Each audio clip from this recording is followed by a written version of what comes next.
금리 인상이 되면 채권 가격은 어떻게 될까요? 채권은 과연 언제 어떤 시점에 투자를 해야 되느냐?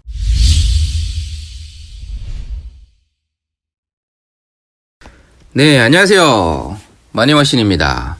오늘은 채권 투자 한번 알아볼게요. 채권 투자 과연 지금 해야 하나? 우선 질문을 먼저 드릴게요. 요즘에 이제 많이 화두가 되고 있는데 금리가 올라간다 라는 말은 사실 채권의 이자가 올라간다 라고 하는 것과 굉장히 유사하다, 밀접하다라고 볼 수 있습니다.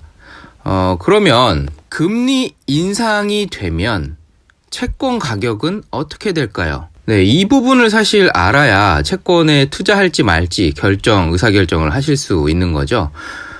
채권의 가격과 금리, 이자의 가격, 이자율은 반대로 움직입니다. 즉, 금리가 인상되는 시기에 채권의 이자도 올라가기 때문에 당연히 채권 가격은 떨어지게 돼 있습니다. 그렇기 때문에 사실 지금은 채권에 투자할 시기는 아니라는 거죠. 중국이 미국 국채를 매각했다, 이런 얘기들 나오죠. 그게 이제 무역 전쟁의 일환으로 해석하기도 하지만 사실은 지금은 채권의 비중을 줄여야 되는 시기입니다.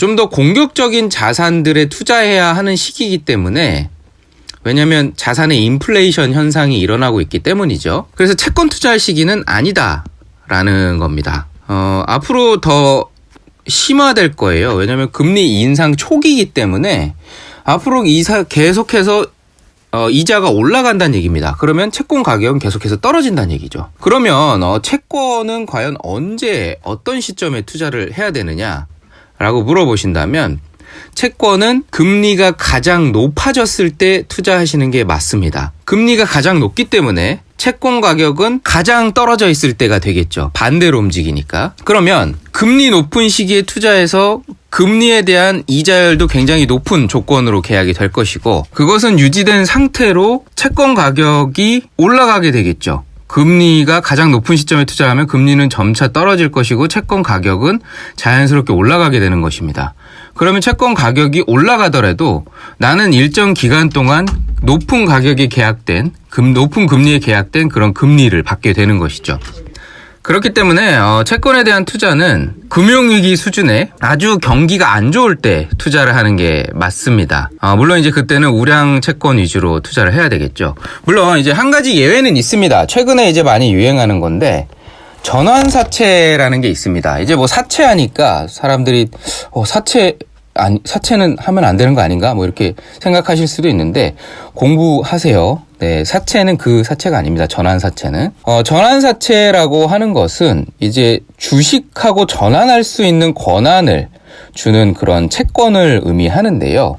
결국에는 주식과 연동이 되어 있죠. 전환사채 프로세스는 그렇게 됩니다. 우선 기업이 IPO, 증권시장에 상장하기 전에 자금 규모를 극대화하기 위해서 채권 발행을 합니다. 이때 채권 발행의 목적은 주식시장에 상장하기 위해 여러 가지 요소들을 갖추려면 돈이 필요하기 때문에 그런 비용으로 쓰겠다라는 거죠. 물론 이제 기술 개발이나 여러 다른 목적도 있겠지만 사업 규모를 확대한다던가. 근데 주는 사실 증권시장 상장하기 전에 규모를 키우기 위한 겁니다. 그렇기 때문에 대부분의 전환사채를 발행하는 기업들은 상장을 앞두고 있는 기업들이 많습니다. 그거를 목적으로 전환사채를 발행하기 때문이죠. 그래서 만약에 증권시장에 상장하지 못했을 때는 어떡하냐라고 얘기할 수 있는데, 그때는 채권의 이자를 그대로 받는 겁니다. 그리고 상장을 하게 되면 그 사채에 내가 들고 있는 채권의 일정 비율을 주식으로 전환할 수 있는 그런 권한을 주는 겁니다. 그렇기 때문에 상장을 했을 때 대박이다 라는 얘기들이 나오는 거죠. 왜냐하면 평균을 내보니까 상장한 후에 그 종목이 상장 시초가가 올라갈 확률이 80%가 넘습니다. 그렇기 때문에 굉장히 높은 확률로 주가 상승의 이득을 볼 수 있다라는 것이죠. 근데 그것도 주식을 안 해보신 분들은 할 수가 없죠. 왜냐하면 그 주권으로 전환된 그 주권을 매각을 해야 되는데 그걸 언제 매각해야 될지 모르기 때문이죠. 그러니까 증권에 대한, 주식에 대한 공부는 기본적으로 당연히 되어 있어야 됩니다. 채권 같은 경우는 그래서 최근에 할 수 있는, 요즘에 할 수 있는 그런 채권은 전환사채다라고 말씀을 드릴 수 있을 것 같아요. 근데 결국에는 이게 주식이랑 연동이 되어 있기 때문에 위험자산 선호 현상이 아직까지도 작용을 하는 것 같습니다. 채권보다는 주식으로 투자가 진행되고 있다라는 얘기죠. 저도 채권에 투자하고 있습니다. 전환사채까지는 아닌데 채권에 투자하고 있고 비중을 줄이고 있습니다. 왜냐하면 이게 사실은 채권은 규모가 큰 규모가 아니면 별로 의미가 없거든요. 이자를 받는 거기 때문에, 그리고 리스크도 있기 때문에 예금보단 당연히 리스크가 크겠죠, 채권이. 그러니까 그 리스크 대비 수익률이 좀 떨어집니다. 그러니까 저는 과거에 투자를 했다가 지금 계속 줄여나가고 있는 중이고요. 지금 가지고 있는 채권은 어떻게 해야 되느냐라고 물어보신다면 앞으로 더 안 좋아질 가능성이 높습니다. 금리가 계속 인상되고 있기 때문에 당연히 채권 가격은 더 떨어질 가능성이 높은 거죠. 근데 오히려 지금 신흥국 쪽은 유효할 수도 있겠어요. 왜냐하면 신흥국에 대한 위기설이 나오고 있기 때문에 채권의 금리가 올라갈 수도 있겠다, 이런, 신흥국의 채권의 금리가 올라갈 수도 있겠다, 이런 예측을 하는 거죠. 근데 이게 참 어렵습니다. 채권 시장은 워낙 이게 작은 단위로 움직이기 때문에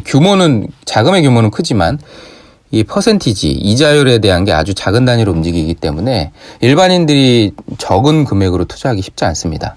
먼저 그리고 전환사채에 대해서 말씀을 드렸는데, 전환사채는 보통 사모채권으로 구성이 많이 됩니다. 공모채권, 그러니까 이제 대중들한테 판매하는 상품이 아니라 일부 자산가들을 위한 상품입니다. 그래서 기본 투자 금액이 5억, 3억 이렇습니다. 그러니까 방송을 들으시는 분들 대부분 자산이 그렇게 막 몇십억씩 있는 분들 아니죠. 그렇기 때문에 채권 투자는 지금 할 시기가 아니다라는 말씀을 좀 드리고 싶습니다. 뭐 주식시장에 잡음도 많이 들리고 있는데요. 저는 기본적으로 아직은 더 오를 여지가 있다라고 보고 있습니다. 물론 이제 장기적으로는 당연히 주식시장은 우상향하기 때문에 언제 투자해도 좋다라는 그런 저의 기본 스탠스는 맞는데요. 조심하는 게 좋잖아요. 조심해서 나쁠 거 없으니까 채권보다는 위험자산인 주식, 부동산 쪽에 투자하는 게 낫다라고 말씀은 드리지만 이게 언제 변할지는 모릅니다. 그렇기 때문에 이런 부분들을 대응하시려면 스스로 공부하셔야 됩니다. 누구 따라해서 돈 벌 수 없는 게 바로 투자 시장이다라고 보시면 될 것 같습니다. 네, 오늘은 이 정도로 마치도록 하겠고요. 오늘 내용이 도움이 되었다면 구독과 좋아요 눌러주시고요.